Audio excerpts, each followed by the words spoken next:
Pessoal, boa tarde. Eu sou Gabriela, técnica do Núcleo de Telesaúde Bahia, e vou estar aqui com vocês acompanhando a web palestra sobre câncer bucal, sinais clínicos e diagnóstico. A palestrante convidada é Viviane Almeida Sarmento, pós-doutora e doutora em estomatologia, mestre em odontologia, especialista em radiologia odontológica e professora da UFBA e da UFS. Eu vou estar passando a palavra para a palestrante e desejo a todos uma boa web palestra. Boa tarde a todos. Muito bom ver tantos nomes conhecidos. Com certeza teremos alguns minutos bem agradáveis de conversa. A programação é que a gente converse primeiramente uns 40 minutos, né? Eu vou apresentar, e em seguida vocês podem fazer questionamentos e ao final da palestra a gente tenta esclarecer essas dúvidas que porventura existirem. Então, agradecer inicialmente a CESAB por essa oportunidade, na equipe de Telesaúde. É sempre muito importante essa oportunidade de falar de saúde bucal com esse alcance que o Telesaúde permite hoje no estado da Bahia. Então, estamos aqui no Hospital das Clínicas, felizes em poder compartilhar com todos vocês nessa tarde. E o que a gente vai conversar é justamente sobre os sinais e sintomas e o diagnóstico do câncer de boca. Às vezes, alguns podem achar que essa é uma doença rara, que é algo que esteja distante da realidade do cirurgião dentista, mas ao contrário, infelizmente, são muitos os nossos pacientes que apresentam câncer de boca e é preciso que a gente faça o diagnóstico desses pacientes, principalmente se esse diagnóstico for precoce, porque isso aumenta muito mais as suas chances de cura. E vamos discutir sobre isso. Esses são dados do Instituto Nacional de Câncer de agora, 2018, dados recentes. E o câncer da cavidade oral, ele aparece como 5% de todos os cânceres que afetam homens.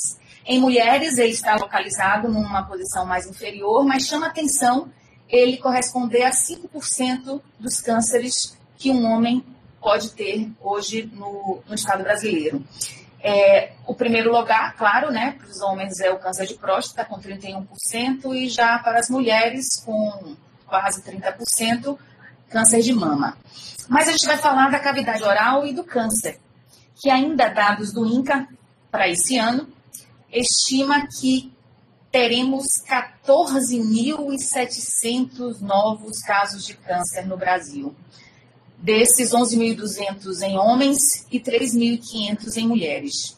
Na Bahia, para esse ano de 2018, são estimados mais 550 novos casos em homens, e aí se torna o quinto câncer mais incidente no estado da Bahia, e mais 210 novos casos de câncer de boca em mulheres, tornando-se o câncer na localização de 11º lugar. Então, a gente percebe que não é uma doença que a gente vá menosprezar. É preciso ter realmente atenção para o diagnóstico desses pacientes. Quando a gente fala do câncer das vias aerodigestivas superiores como um todo, é interessante notar que no homem, o câncer de boca, ele é tão frequente quanto o câncer de laringe. E abaixo dele viria o câncer de orofaringe e da hipofaringe. Destacamos aqui que dessas localizações, o câncer de boca é aquele mais facilmente diagnosticado no exame odontológico e por isso tem uma relevância importante para o cirurgião dentista. Para as mulheres, dentre todos os cânceres das vias aerodigestivas superiores, o câncer de boca corresponde a 50% das lesões. Então, mais uma vez, destaca aí a participação do dentista na oportunidade de fazer o diagnóstico do câncer de boca. A idade média para o câncer das vias aerodigestivas superiores é mais ou menos de 55 a 60 anos. Daqui a pouco a gente vai falar um pouco sobre uma mudança nesse perfil, mas esse é o padrão mais comum. 20% apenas dos casos ocorrem antes dos 50 anos e 30% dos casos depois dos 65 anos. E aí, o que é que a gente poderia dizer em relação à população-alvo, aquelas pessoas que têm maior risco de desenvolver o câncer de boca? Então, são indivíduos, geralmente homens, com idade superior a 40 anos, normalmente tabagistas crônicos, etilistas crônicos. Então, a gente sabe da relação do tabaco e do consumo de álcool com o desenvolvimento de lesões malignas na boca. Pacientes portadores de lesões ou condições potencialmente malignas, a gente vai falar sobre elas e a importância de manejar adequadamente essas situações. E para o câncer de lábio, aqueles indivíduos de pele clara expostos ao sol frequentemente são as pessoas com maior risco. Mas, sem sombra de dúvida, temos uma mudança no perfil dos pacientes com câncer de boca. Temos tido mais casos de pessoas mais jovens que não são fumantes e muitas delas positivas para o HPV. Nesse contexto, a localização mais frequente desse câncer de boca seria na região de orofaringe. Então, uma especial atenção deve ser dada para esse novo comportamento do câncer de boca. Em relação à infecção pelo HPV, já é bem estabelecido que algumas proteínas virais, elas são responsáveis pela transformação neoplásica de células infectadas. O que muito já se sabe sobre o câncer de colo uterino, hoje a gente começa a falar também em relação ao câncer de boca, notadamente nessas regiões mais posteriores da boca, em pacientes mais jovens do que o padrão habitual. Quando a gente fala de câncer de boca, existe também uma diferença topográfica na localização da lesão. Então, preferencialmente, as lesões que mais nós fazemos diagnóstico estão localizadas na língua. E na língua, o local mais comumente afetado é o terço posterior da borda lateral, ou na região ventral da língua. Sequencialmente, o assoalho de boca, na sua porção anterior e lateralmente ao freio lingual. O câncer de lábio, por sua vez, vai corresponder a 25% a 30% dos casos, e normalmente, quando o câncer afeta o lábio, 95% desse total está no lábio inferior, por questões fáceis de imaginar. Então, é aquela região que fica mais exposta à radiação ultravioleta do sol, fica menos protegida. E por isso, 95% dos cânceres localizados no lábio são na região inferior. Nesse lábio inferior, essa lesão geralmente ocorre na porção média entre a comissura e a linha média. Para as demais localizações da boca, a mucosa jugal, gengiva e rebordo alveolar corresponde a apenas 10% do total de cânceres. No palato, principalmente no palato mole, a gente tem menor frequência dessas lesões, mas aí a gente faz uma ressalva importante. Quando localizado no palato mole, 60% desses casos geralmente já tem metástase, o que obviamente vai piorar o prognóstico e dificultar o tratamento desse nosso paciente. A gente compreende também o porquê disso, já que essa é uma região altamente vascularizada, com facilidade de propagação das células malignas para outras localizações. Vamos falar agora de mortalidade, e isso chama a atenção, porque aqui no Nordeste, esse é um estudo publicado agora recentemente, e ele avalia a tendência da taxa de mortalidade do câncer de boca e faringe dos anos 2002 a 2013. E no Nordeste, a gente vê que a porcentagem de óbito por conta de câncer de boca e faringe nesse período é de 22,5%. Então, 22,5% das pessoas com câncer nessa localização vieram a óbito por causa da doença. É algo que nos preocupa muito. Essa é uma doença, então, potencialmente fatal. E a gente precisa tentar evitar esse desfecho para os pacientes. E mais importante ainda é percebermos que não só é uma taxa de mortalidade grande, mas que tem aumentado ao longo do tempo. Então, é algo que realmente preocupa. Bom, e aí o que a gente precisa ter sempre em mente? Que essa alta taxa de mortalidade é atribuída à falta de um exame bucal efetivo. Vamos lembrar que o câncer de boca normalmente se localiza em áreas acessíveis a esse exame clínico. E se o profissional tivesse a oportunidade de realizar esse exame, ele poderia fazer esse diagnóstico. Mas, às vezes, esse profissional que faz esse exame não suspeita que aquela lesão é maligna.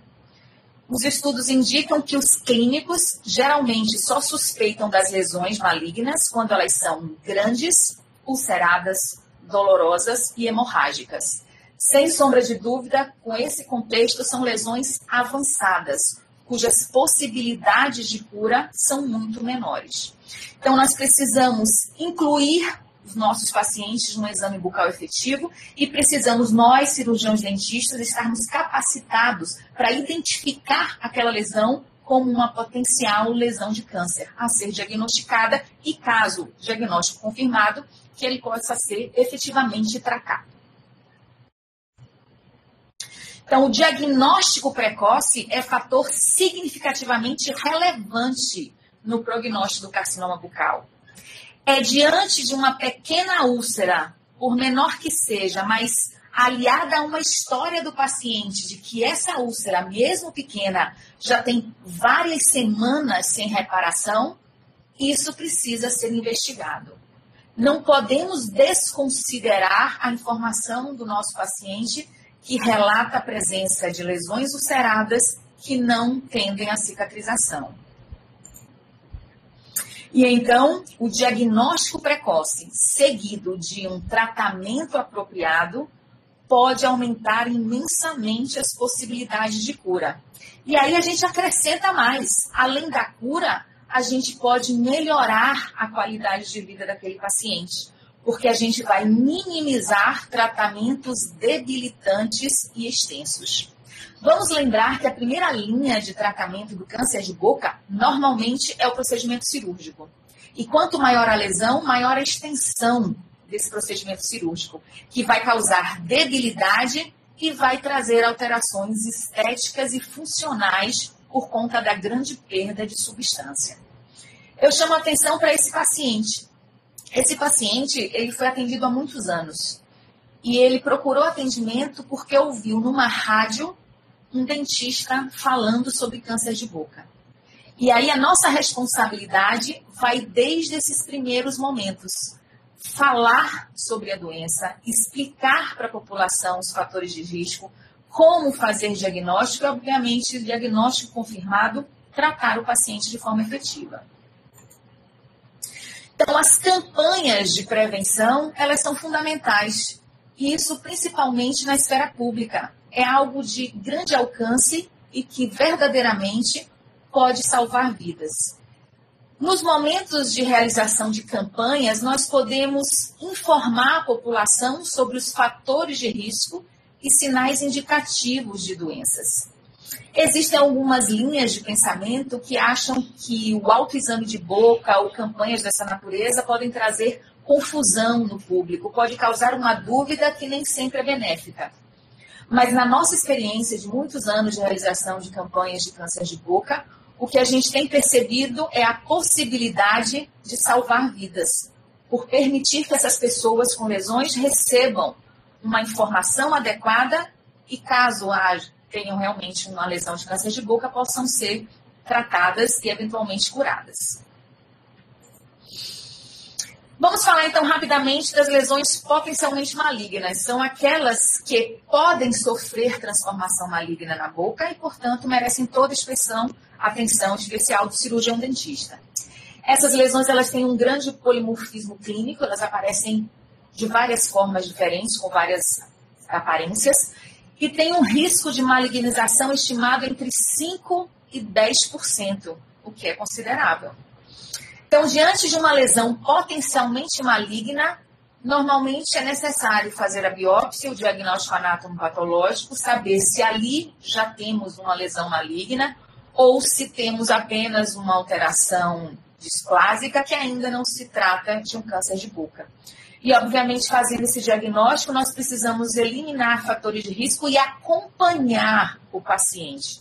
É muito comum nós fazermos o diagnóstico, por exemplo, de uma leucoplasia, que é uma mancha branca na cavidade bucal.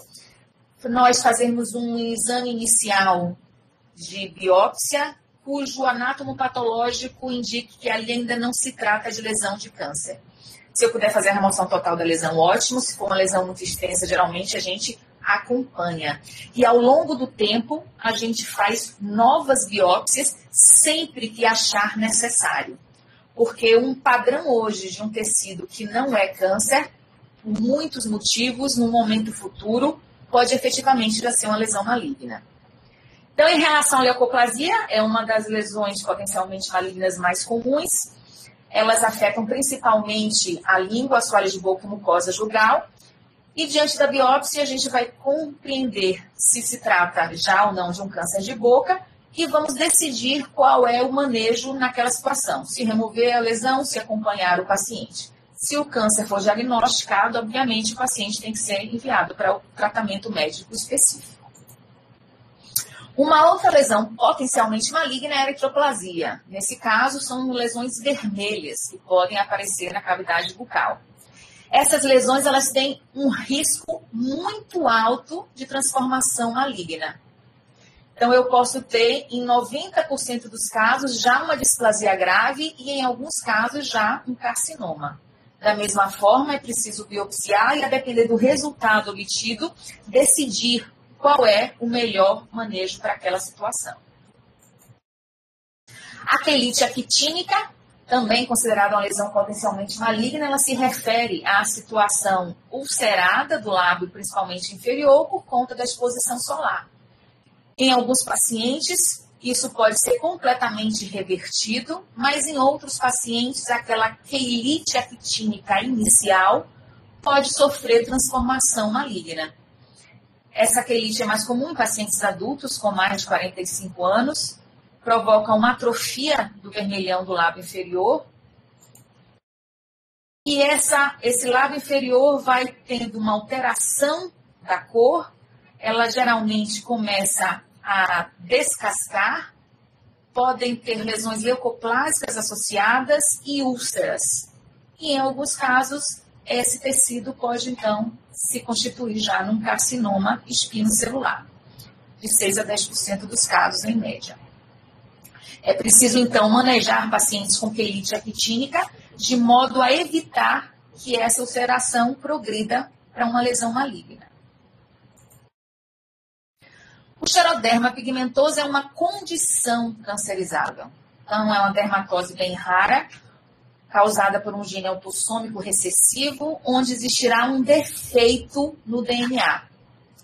Um paciente com xeroderma pigmentoso tem, então, um risco de 1.000 a 4.000 vezes maior de ter câncer, incluindo o câncer de boca.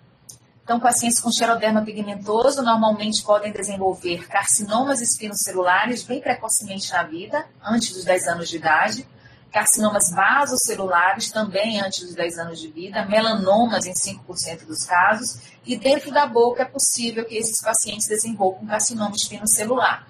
Então, são condições que precisam ser acompanhadas de perto. E, enfim, chegamos ao momento onde vamos discutir quais são os sinais do câncer de boca. O que desconfiar quando o paciente apresenta alguma alteração na mucosa bucal? Então, o principal aspecto de uma lesão de câncer de boca são feridas nas mucosas que não cicatrizam espontaneamente. Então, em geral, a gente espera 15 dias, 21 dias, e essa ferida não cicatrizando, mesmo com manobras que estimulem essa reparação, a gente tem que pensar em câncer de boca. Em situações menos frequentes, podemos ter úlceras ou nódulos indolores de crescimento rápido. E aqui nesse exemplo, a gente tem um paciente com uma úlcera na borda de língua, que na sua queixa principal dizia ter câncer de boca. Foi uma situação bem interessante. Ele veio com a queixa de ter câncer de boca. Mas esse paciente, quando questionado sobre o início da lesão, relatou que essa úlcera tinha começado há 2 dias devido a um trauma. Possivelmente, pela história que ele conta, isso não deveria ser um câncer de boca, mas é importante que a gente acompanhe e que se certifique que aquela ulceração será cicatrizada em poucos dias. Se essa cicatrização não acontecesse, seria um caso a ser biopsiado. Então, tanto para aquelas lesões que não cicatrizam, eu preciso fazer a biópsia, como eu preciso acompanhar aquelas outras que vão cicatrizar para ter certeza que esse desfecho acontecer. Geralmente, o câncer de boca, ele vai progredindo e pode alcançar o tecido de suporte dentário, provocando mobilidade dentária. Pacientes normalmente se queixam de sangramento frequente e um odor fétido que caracteriza o tecido necrótico da lesão. Com a progressão da doença, a invasão dos tecidos adjacentes, o câncer de boca normalmente reduz a mobilidade das cortes móveis da boca, e a gente destaca a mobilidade da língua. E, obviamente, o paciente vai passar a ter dificuldade de fala, mastigação e deglutição. Isso são sinais de câncer avançado. E, nesses casos, obviamente, o prognóstico vai piorando. Para fazer o diagnóstico do câncer de boca, é preciso fazer biópsia, seguido de exame anatomopatológico. E de todos os cânceres da boca, 90% deles serão carcinoma espinocelular ou escamocelular ou epidermoide. São termos sinônimos. Mas a grande maioria dos cânceres de boca se enquadram nesse tipo histológico. Para a biópsia, que é um procedimento relativamente simples, que o cirurgião dentista pode conduzir sob anestesia local, nós precisamos juntar uma ficha de biópsia, que vai conter as informações necessárias para o patologista que for fazer a análise do tecido biopsiado. Nessa ficha de biópsia, eu preciso incluir as características clínicas da lesão, adicionalmente falar sobre o tempo de evolução da lesão, preciso informar a localização anatômica daquela lesão biopsiada, orientar a peça e informar o local, caso tenhamos feito biópsias também de regiões linfonodais. O tipo de biópsia recomendado quando a suspeita é câncer de boca sempre será biópsia incisional. Porque uma vez confirmado que seja câncer, o tratamento da lesão vai ser decidido pela equipe oncológica. Se no momento da biópsia eu optei por uma biópsia excisional, onde toda a área ulcerada foi removida, eu posso dificultar o planejamento oncológico que vai ser feito. O material biopsiado, então, deve ser acondicionado em formol a 10% e enviado para o laboratório de anatomia patológica. Para fazer essa biópsia, muitas vezes nós temos dificuldade de selecionar a melhor área. E algumas regras precisam ser seguidas, como, por exemplo, evitar áreas necrosadas, evitar úlceras profundas e preferir fazer biópsia nas bordas da lesão. Uma técnica que ajuda muito na seleção do local da biópsia é a coloração com o azul de toluidina. O azul de toluidina, ele vai marcar regiões que têm provavelmente uma maior atividade mitótica naquela área ulcerada. E justamente essa região com maior atividade mitótica pode representar o carcinoma. Detalhe importantíssimo: sempre repetir o resultado se ele for negativo, mas a minha suspeita clínica persistir. Se eu biopsiei um local inadequado, o resultado pode ser diferente do esperado. Pode haver uma resposta de que aquilo não se caracteriza por uma lesão de carcinoma espinocelular de boca. Mas se a minha suspeita continua, eu preciso biopsiar novamente. Porque é possível que o sítio biopsiado é que tenha causado o erro da interpretação do patologista. Aqui um exemplo com a coloração de azul de toluidina, para a gente saber mais ou menos como é que se trabalha. Então, a gente prepara ácido acético a 1% e faz inicialmente uma limpeza inicial da área a ser biopsiada. Em seguida, nós fazemos a tintura da área patológica com azul de toluidina a 1%, aguardamos 1 minuto. Depois, removemos o excesso do azul de toluidina também com ácido acético. E as áreas que persistirem mais coradas são aquelas onde provavelmente existe uma maior atividade mitótica e devem ser aquelas selecionadas para a biópsia. É uma coloração que a gente faz não apenas no momento inicial de avaliação do paciente, mas ao longo do tempo naqueles pacientes portadores de lesões potencialmente malignas que por algum motivo não foram removidas. E esses pacientes, então, seguem acompanhamento e essa coloração é extremamente útil para estabelecer o momento que deve haver uma nova biópsia. E aí o diagnóstico anatomopatológico pode demonstrar que naquela região haverá um carcinoma de células escamosas. Esse carcinoma pode ser in situ, ainda sem invadir a camada basal, já pode ser invasivo, e existe uma variação menos agressiva que é o carcinoma verrucoso. O fato é que, após o diagnóstico, geralmente esse tumor é estadiado, geralmente emprega-se a classificação TNM, e a depender do T, do N e do M, a doença será estadiada de 0 a 4, onde 4, obviamente, são as situações mais graves e de pior prognóstico. O T se refere ao tamanho do tumor, o N se refere à presença ou não de linfonodos metastáticos e M se refere à presença de metástases à distância. Então, aqui, né, de forma sumarizada, como essa classificação é feita, geralmente conduzida pela equipe médica. Então, nós fizemos a biópsia, o diagnóstico foi confirmado, o paciente é estadiado em relação à sua doença, e esse paciente, então, vai ter o seu tratamento planejado, que depende de uma série de fatores que adicionalmente são considerados nesse momento. Por exemplo, se o paciente tem ou não comprometimento de linfonodos, isso modifica a opção terapêutica da equipe. O que é que a gente sabe? Que as lesões localizadas em lábio, mucosa jugal, gengiva e no maxilar têm menor risco de comprometer os linfonodos. Mas o câncer de boca, do assoalho de boca, língua, trígono retromolar e regiões posteriores da boca possuem um maior risco de causar comprometimento dos linfonodos regionais.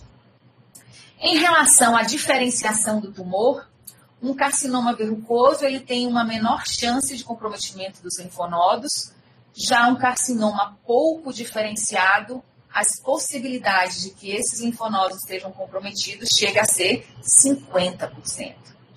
Da mesma forma, se formos aqui avaliar o tamanho do tumor, obviamente menores tumores têm menor chance de comprometimento dos linfonodos, enquanto lesões T3 e T4 têm 50% de chance de já ter linfonodos comprometidos nesse momento do diagnóstico inicial. Sobrevida, o que se espera de um paciente com diagnóstico de câncer de boca? Pacientes com úlceras pequenas tratados adequadamente podem ter cura em aproximadamente 100% dos casos, e a gente fala de cura. Ulcerações indolores com infiltração perceptível já têm sua sobrevida diminuída em 50%. E para aqueles pacientes onde já foi diagnosticado metástase à distância, a mortalidade pode chegar a 100%. Se ele foi tratado convenientemente, o índice de cura normalmente não ultrapassa 20%. E isso significa que a gente precisa trabalhar muito no diagnóstico precoce. Então, esse quadro também do Instituto Nacional do Câncer informa para os vários estádios do câncer qual é a sobrevida em 5 anos. Então, vejam que no estádio 1, nós temos, obviamente, as maiores taxas de sobrevida. E para o câncer em estádio 4, eu posso ter 0% de sobrevida em 5 anos. Isso é algo que nos deixa realmente preocupados e nos faz ter uma responsabilidade imensa na condução desses pacientes. Uma vez diagnosticado, o paciente, então, será tratado. E para lesões consideradas curáveis, a terapêutica deve ser ótima, a máxima possível. E para as lesões consideradas incuráveis, o tratamento vai equilibrar, prolongar a sobrevida com a qualidade de vida nesse período. As bases do tratamento de câncer são basicamente cirurgia, radioterapia, quimioterapia, associações, novas terapias. Mas é importante que a gente lembre que, apesar de não ser o cirurgião dentista que conduz esse tratamento, ele deve estar presente na equipe oncológica para prevenir, diagnosticar e tratar as sequelas e complicações do tratamento oncológico. Esse assunto vai ser discutido daqui a pouco, vai ser liberado no site do Telesaúde Bahia, uma outra aula que fala do manejo odontológico do paciente em tratamento oncológico. Daqui a pouco vocês vão ter acesso à segunda parte da aula que a gente conversa agora. E, enfim, a gente precisa lembrar que esse assunto é tão importante que nós temos uma lei, a Lei 13.230 de 2015, que institui a Semana Nacional de Prevenção do Câncer de Boca. É uma data que nós precisamos criar iniciativas para falar sobre esse assunto no nosso meio de trabalho, na nossa comunidade. Porque, sem sombra de dúvida, a prevenção e o diagnóstico precoce são fundamentais. Nós aqui acabamos essa parte da aula e vamos agora às nossas perguntas. Vamos tentar esclarecer algumas dúvidas que porventura existam. Lembrando que na próxima semana temos outra web palestra. Daqui a pouco eu falo de novo o tema, tá certo? Bom, mas aqui a gente tem algumas perguntas. Então, a pergunta de Jane Alves Feitosa. Que tipo de patologias ou pacientes predispõe ao desenvolvimento do câncer bucal? A gente conversou sobre isso. Então, existem lesões que nós denominamos de lesões potencialmente malignas. São lesões que têm um risco de malignização grande. As principais da cavidade bucal são a leucoplasia, a eritroplasia e a queilite actínica. Como condição cancerizável, ou seja, uma doença que predispõe um aumento do risco para o câncer, incluindo o câncer de boca, a gente tem o xeroderma pigmentoso. Então, são algumas doenças que aumentam o risco de o paciente desenvolver o câncer de boca. Lembrando que, como fatores de risco adicionais, a gente tem principalmente o consumo do cigarro, e se esse consumo é aliado ao hábito de ingerir álcool, isso ainda é maior. Bom, Davi, tudo bom, Davi? Davi, o nosso egresso, hoje trabalha lá em Pernambuco. Bom tê-lo aqui conosco. E ele fala, Davi Cury, sobre a leucoplasia. Se no anátomo patológico tiver displasia, o tratamento seria a remoção da lesão ou acompanha? Davi, depende do tamanho da lesão. Se for uma lesão pequena, com certeza não há por que não removê-la de pronto. Se são lesões extensas, a gente tem um fator complicador. E aí a gente vai pensar em cada caso como é melhor agir. Mas, no mínimo, se a opção for não remover a lesão toda nesse primeiro momento, a gente precisa acompanhar esse paciente com visitas regulares e com a coloração com azultolidina, que é um bom meio de verificar alguma alteração tintorial na área patológica. Também, Davi pergunta sobre o GVHD, se pode ser considerada uma condição pré-cancerizável pelo risco aumentado de carcinoma. A doença do enxerto versus do hospedeiro, né, GVHD, DESH em português, também predispõe o paciente a lesões malignas. E a gente tem atualmente aqui no hospital 2 pacientes que desenvolveram câncer de boca em cima de lesões de GVHD e tem um terceiro que provavelmente também ainda vai ser biopsiado. Então, é fato que essa condição também aumenta o risco de lesões malignas e pode ser, sim, acrescentado no nosso rol de doenças. Davi Cury também ainda pergunta, pensando em atenção básica, o dentista suspeitando de câncer em uma determinada lesão, o melhor seria encaminhar para o CEL, que tem estomatologista, ou melhor seria encaminhar o cirurgião de cabeça e pescoço? Eu diria que o melhor era você, cirurgião dentista de atenção básica, fazer a biópsia do seu paciente. Então, é um procedimento simples que a gente pode realizar sob anestesia local, sem grandes complicações. Claro que a gente precisa avaliar sistemicamente a condição do paciente para saber se ele pode ser submetido ao procedimento cirúrgico, se eu terei um centro de anátomo patológico para enviar a peça biopsiada para o diagnóstico, mas eu poderia facilitar e acelerar o processo diagnóstico. Caso na atenção básica esse cirurgião dentista não considere possível realizar o procedimento de biópsia, sem sombra de dúvida, nós deveríamos encaminhar o paciente para o CEL, o Centro de Especialidade Odontológica, que deverá ter ou um cirurgião bucomaxilo ou um estomatologista, que poderá com certeza realizar o procedimento e confirmar ou não a presença dessa lesão. Aí sim, confirmando a lesão, o paciente tem que ser encaminhado para tratamento. A gente ressalta isso porque muitas vezes lesões que parecem câncer, às vezes não são. E aí a gente pode superlotar centros de referência de tratamento de câncer com lesões que não são câncer. E aí, se a gente tem a resposta exata sobre se é ou não uma lesão maligna, a gente acelera o processo de tratamento do próprio paciente. Joelma Nunes pergunta: quando encontrar uma lesão suspeita em paciente, para onde devemos encaminhar? E quando não tem referência para enviar? Ai, Joelma, você nem sabe, porque isso é o que a gente discute todos os dias. A necessidade que a gente tenha uma regulação no Estado para situações como essa. A gente acaba recebendo pacientes porque conhecemos um dentista que conhece outro e que encaminha e a gente absorve ele nos centros de referência para diagnóstico e tratamento. Mas o ideal é que tivéssemos um fluxo pré-determinado para esses pacientes.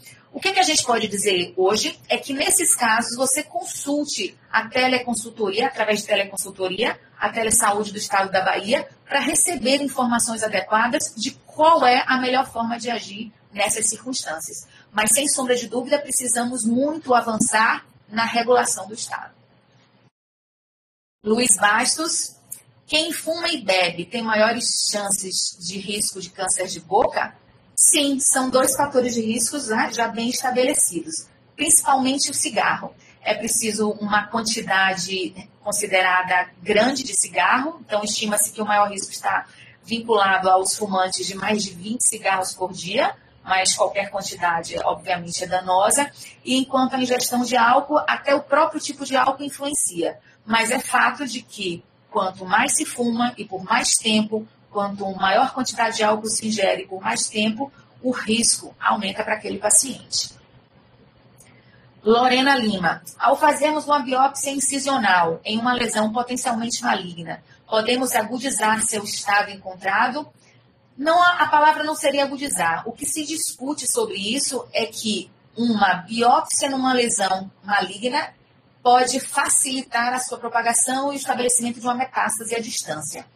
Não se pode negar que esse risco existe, mas eu preciso passar por esse risco, já que eu quero fazer o diagnóstico. Então, não existe outra alternativa. Se eu tenho suspeita que aquela lesão seja uma lesão maligna, a única forma de confirmar essa suspeita é através da biópsia. Élica pergunta: em caso de descoberta da lesão em gestantes, teria alguma orientação específica? Não sei se você se refere ao tratamento oncológico ou ao diagnóstico. Claro que a opção do tratamento, ela é da gestante, né? E a gente ouve tantos casos emocionantes de mães que declinam do tratamento oncológico por conta da gestação. Para o diagnóstico, a gente também vai depender muito do momento da gravidez. A gente sabe que existem momentos que são mais propícios ou não à realização de procedimentos cirúrgicos. Mas como o procedimento de biópsia é relativamente simples, na grande maioria das vezes é possível fazer sim mesmo durante a gestação. Agora, confirmando o câncer, se essa paciente desejará ou não iniciar a terapêutica oncológica, é uma decisão dela e da família junto com a equipe oncológica. Poliana pergunta: como encaminhar os pacientes com caso suspeito em municípios que não possuem CEL nem serviços especializados? É isso, Poliana, que a gente estava conversando há pouco, né, na pergunta anterior, acho que de Joelma. É bem difícil lidar com a situação nesse estado tão grande e com tão poucos centros especializados. Mas uma possibilidade é você entrar em contato através de teleconsultoria, a Telesaúde da Bahia, e se informar de qual é a melhor forma de conduzir o paciente. Com certeza, a equipe de saúde técnica em saúde bucal vai lhe orientar a respeito disso. Bom, Vera pergunta: qual é a melhor forma de acondicionar a peça biopsiada ainda no formal a 10%? Sim, Vera, formal a 10%. normalmente a gente não consegue mais fazer a compra de formol 10% em farmácia.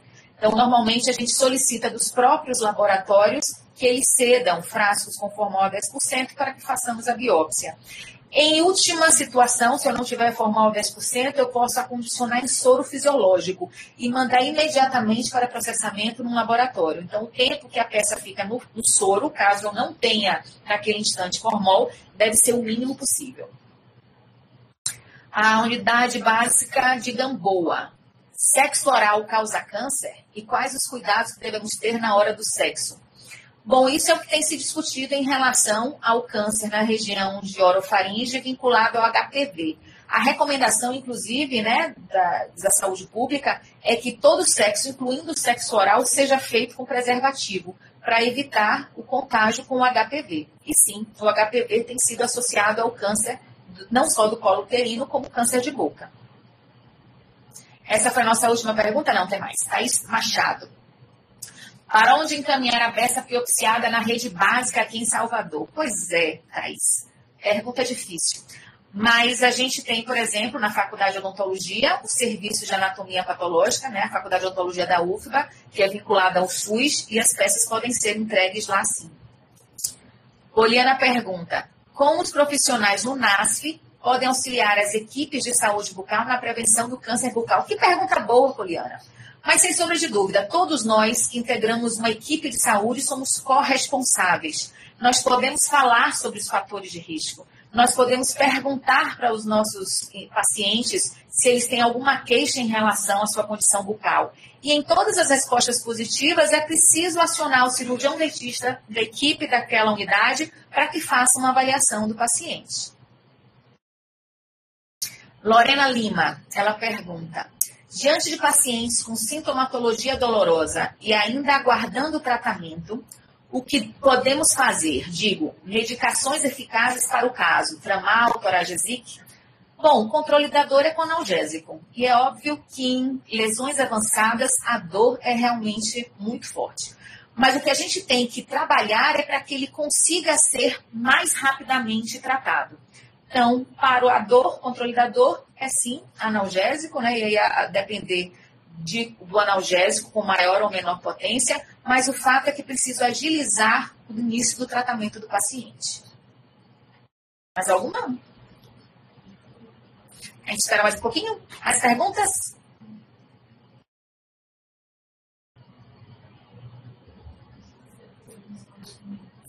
Bom, então só relembrando, a equipe toda está aqui atrás. Só relembrando que ainda hoje, lá no site da Telesaúde Bahia, vai ser disponibilizada uma segunda aula, uma web palestra, não, uma web aula, sobre o manejo odontológico do paciente oncológico, que é uma continuação do que a gente discutiu aqui hoje. Então, nessa outra aula que vai ser disponibilizada, a gente discute um pouco como abordar um paciente que está fazendo quimioterapia, ou que vai fazer quimioterapia, que foi submetido a uma cirurgia oncológica, ou que está em tratamento radioterápico. É muito importante que a gente saiba lidar com essas circunstâncias. Então, Vera Lúcia agradece. Vera Lúcia Oliveira Franco, obrigada pela excelente palestra, doutora, obrigada. Marta Jones, legal, Vives, parabéns. Marta, vamos ter Quintas da UH esse ano de novo, hein? Começa em julho. Estamos preparando uma programação maravilhosa para esse ano.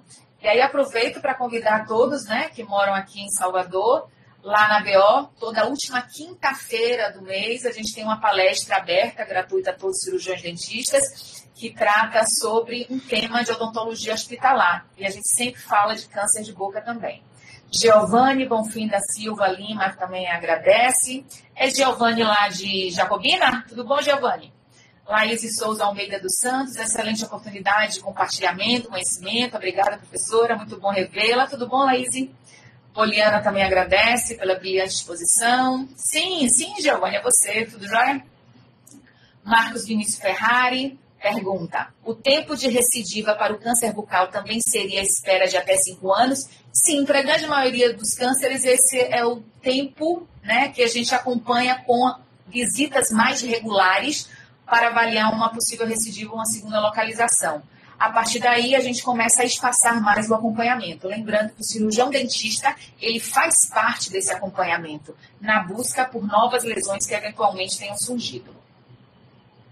Vamos ver, Carlito Rodrigues Teixeira Filho, dá boa tarde pela palestra, obrigada. Tainan Garcia Valadão, também parabeniza pela palestra, obrigado. Saudades das aulas da UFBA.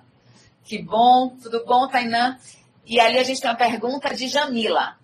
O paciente com língua pilosa, qual tratamento deve ser feito? Bom, língua pilosa é uma variação da normalidade, não é uma doença. Em alguns pacientes, a gente tem um alongamento das papilas filiformes da língua. Em geral, a gente faz um tratamento mais conservador. A gente faz a higienização, orienta o paciente que ele deve manter um rigor nessa higienização, porque existirá uma maior probabilidade de acúmulo de restos de alimentos, bactérias, e isso pode provocar a litose. Dificilmente a gente intervém cirurgicamente nesses pacientes. Leidiane Oliveira pergunta, quem fez resina nos dentes, o que deve evitar para não manchar os dentes? Qualquer coisa pigmentada. Tudo que for pigmentado pode causar manchamento. Principalmente nas horas posteriores à sua confecção. Carlito, então, pergunta, feridas que não cicatrizam durante 30 dias, qual a porcentagem de ser câncer bucal? Altíssima. Então, geralmente, a gente diz que 15 dias sem cicatrização, a gente já precisa biopsiar. Uma lesão com 30 dias realmente pode ser câncer, mas calma, não necessariamente será. Mas eu preciso esclarecer a dúvida através da biópsia e exame anatomopatológico. Maiara pergunta, caso eu suspeite de uma lesão malignizante ou não, necessito esperar 2 a 3 semanas para realizar a biópsia na expectativa de que ela regrida? Depende muito do aspecto da lesão. Se aquela lesão cerada tem um aspecto de, por exemplo, uma lesão aftosa, eu não preciso esperar 3 semanas, até porque eu posso fazer o diagnóstico de afta e simplesmente isso não precisa ser manejado com biópsia.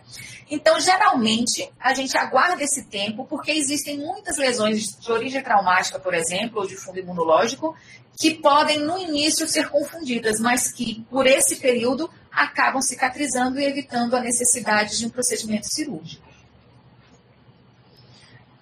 Fabiana pergunta, o que é que tem a dizer sobre o ozônio e ou laser como auxiliares na recuperação dos tratamentos dos cânceres bucais? Essa pergunta é ótima e realmente ela traz muita controvérsia. O que a gente sabe, principalmente em relação ao laser, é que a gente vai ceder energia para aquelas células e se aquelas células forem malignas, nós estamos dando energia para que aquelas células se proliferem mais. Então, normalmente, a gente utiliza essas práticas complementares não para lesão de laser, porque o laser deve ser tratado pelas técnicas convencionais, mas a gente utiliza para manejar as sequelas e complicações do tratamento oncológico. Mais algum? Acho que essa foi a última de Fabiana.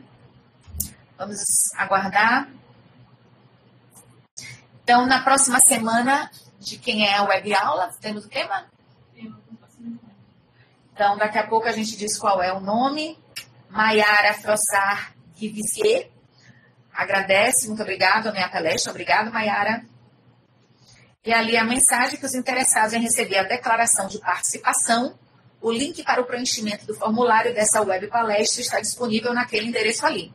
Anotem o endereço para vocês terem a declaração de participação, ok?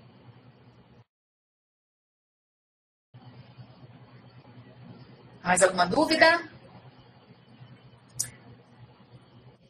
Regiane Oliveira pergunta, pessoas com aftas constantes têm possibilidade de câncer bucal? Não. Então, a lesão aftosa é uma outra doença, que não tem relação com o câncer. A gente tem que descobrir por que a pessoa tem afta e tratar a pessoa que tem afta. Então, aqui, a programação do mês de abril. No dia 24 de abril, haverá o tema Abordagem das complicações agudas e crônicas do abuso de álcool, às 14h30, é uma terça-feira. E no dia 26 de abril, uma quinta-feira, às 14h30, teremos outra web palestra com o tema Prevenção das Doenças Cardiovasculares. Então, a gente vai finalizando, agradecendo a presença de todos nessa web palestra. É sempre bom conseguir juntar tantas pessoas, né? E a tecnologia nos permite isso. Agradeço mais uma vez a área técnica de saúde bucal, a Telesaúde da CESAB, e espero poder contribuir em outras oportunidades. Um abraço a todos.